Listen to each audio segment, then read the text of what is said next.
Halo, assalamualaikum. Berbicara tentang smartphone Sony, artinya kita sedang membahas brand yang sudah menyerah dengan pasar Indonesia. Ya, sejak peraturan TKDN untuk device 4G digulirkan, Sony lebih memilih untuk angkat kaki daripada berinvestasi lebih di sini ya. Sedikit info untuk wawasan bersama saja, Sony yang bertahun-tahun bisnis smartphone-nya secara global merugi, kabarnya sudah mulai bisa mencetak profit kembali. Semoga saja setelah ini Sony jadi semangat lagi, termasuk buat masuk kembali ke pasar tanah air secara resmi. Beberapa brand saja mau kok masuk dengan jalur TKDN software, meski artinya hanya bisa memasukkan smartphone dengan harga minimal $500. Nah, smartphone yang kita bahas hari ini berarti tak masuk hitungan ya, karena bandrolnya ada di angka $390 saja. Namanya Sony Xperia 10 Mark III. Penamaan lini smartphone Sony sekarang mirip beberapa produk kamera ya, di mana makin besar angka atau jumlah digitnya, kelasnya makin bawah, dan ada mark-marknya segala tuh. Jika kita melihat desainnya, saya yakin dari jauh pun orang akan mudah mengenalinya sebagai smartphone Sony. Desain lurus dan minimalis dengan frame membulat, nampak sederhana, bagi sebagian orang mungkin terasa jadul. Namun bagi sebagian lainnya, desain ini kesannya abadi. Saya sendiri termasuk yang terakhir sih, malah sampai taraf mengagumi penampilannya. Mungkin dimensi fisiknya yang kompak yang membuat saya sangat menyukai ponsel ini. Layar 6 inchinya dibentangkan dengan rasio 21:9 alias sinematik. Jadinya lebar ponsel ini sangat minim dan nampak memanjang ya, cantik. Jangan lupakan bahwa depan belakang smartphone ini menggunakan material kaca dengan lapisan pelindung goresan Gorilla Glass 6. Dan layarnya sudah mampu menampilkan 1 miliar warna.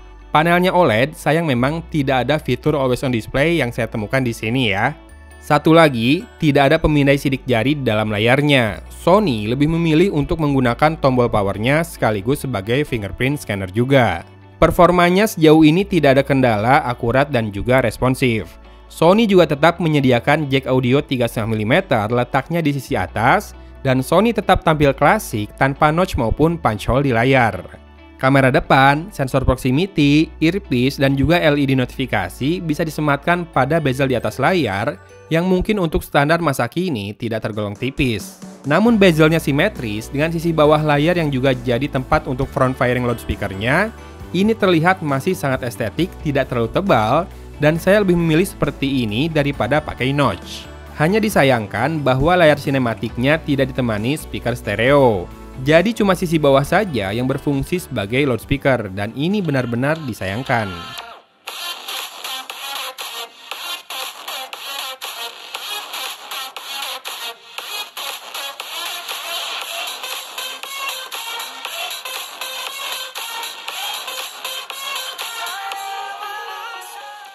Padahal ada satu hal yang saya nilai sebagai improvement besar dari Sony. Dengan bodi semungil ini, sekarang Sony sudah berani dan mampu menyematkan baterai 4500 mAh.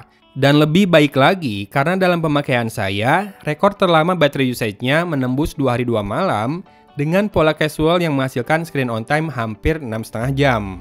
Sony sendiri membekali fast charging 30 watt ya untuk smartphone ini, jadi untuk urusan daya sama sekali tidak ada kerikil yang menghadang. Demam tidak terjadi dalam pemakaian normal untuk komunikasi dan juga sosial media. Namun untuk penggunaan kamera memang masih tergolong lebih hangat ya dari smartphone saya yang lain, dan entah kenapa perekaman video dengan ponsel ini sering patah-patah.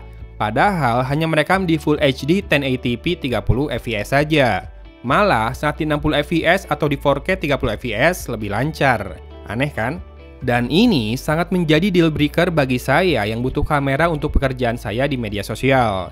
Sungguh bimbang hati ini menentukan nasibnya. Betah dipakai, nyaman digenggam, awet pula baterainya, bahkan waterproof juga, namun tak bisa diandalkan untuk pekerjaan.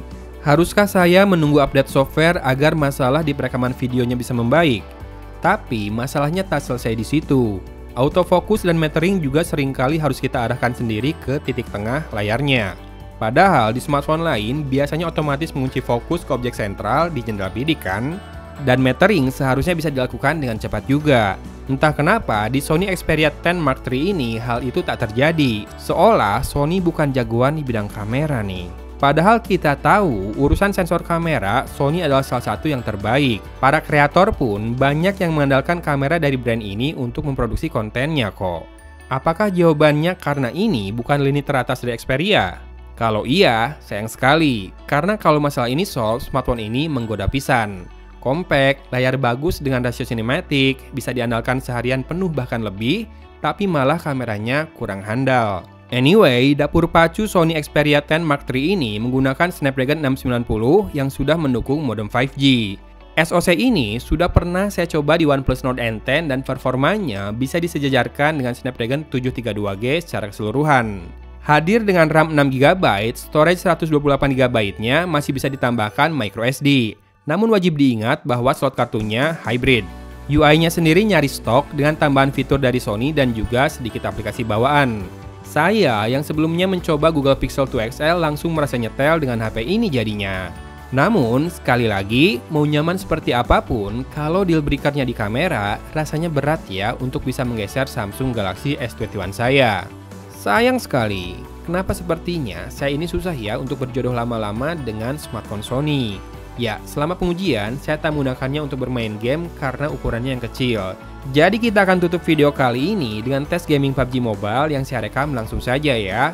Setelahnya akan ada deretan foto dan video hasil jepretan kamera Sony Xperia 10 Mark III ini. Yang kalau saya nilai sih, audionya bagus ya, low light-nya kurang, namun dalam kondisi ideal, hasilnya mantap. Termasuk portrait mode-nya yang rapi banget. Oke, sampai jumpa lagi Sony dari kota Cimahi. Agun pamit undur diri. Wassalamualaikum warahmatullahi wabarakatuh. Ya, kita ngetes buat Sony Xperia 10 Mark III buat main PUBG Mobile ya. Ini saya main di balance ultra. Jadi maksimal frame rate-nya ultra. Kalau grafik di HD ya, tapi kalau milih HD turun frame rate-nya ke high. Mau gimana pun layarnya kecil ya, kalau buat main game tetap sih nggak gitu nyaman. Tapi so far gameplaynya masih oke banget. 690G hampir setara dengan 732G ya. Hanya kalah dalam beberapa hal sedikit skornya untuk benchmark.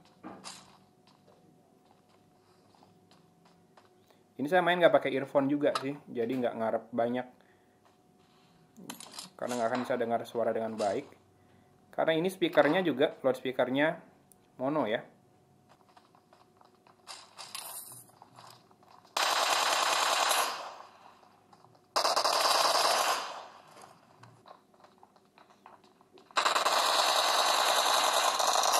Dua orang. Ya, susah. Ya kayak gitu ya gameplaynya. Nggak masalah sih. Performa mah mantap.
Oke.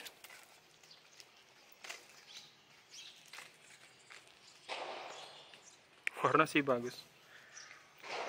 Tinggal patah-patah atau enggaknya. Soalnya Sony terkenal mudah overheat.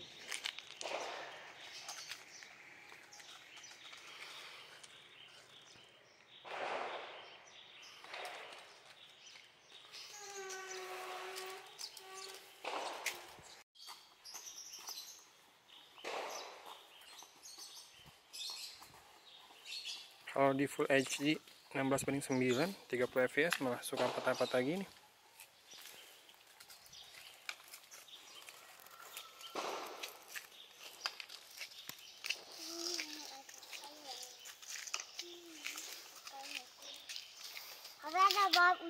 Ada balon hijau.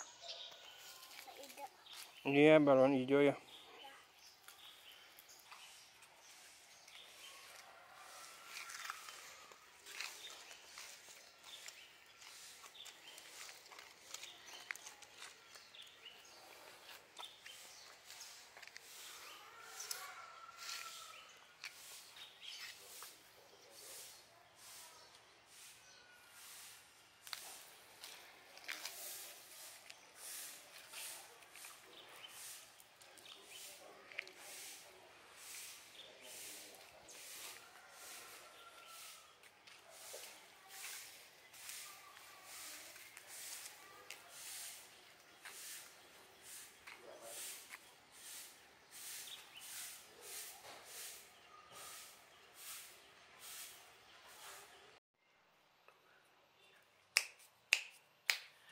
Ya, seperti ini perekaman dengan kamera depan dari Sony Xperia 10 Mark III ya, di dalam ruangan.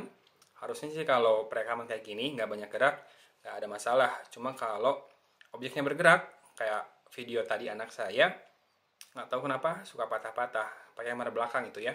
1080p 30 fps padahal 16:9. Tapi semoga saja ada perbaikan performanya karena saya memang betah banget pakai smartphone ini. Semoga ya.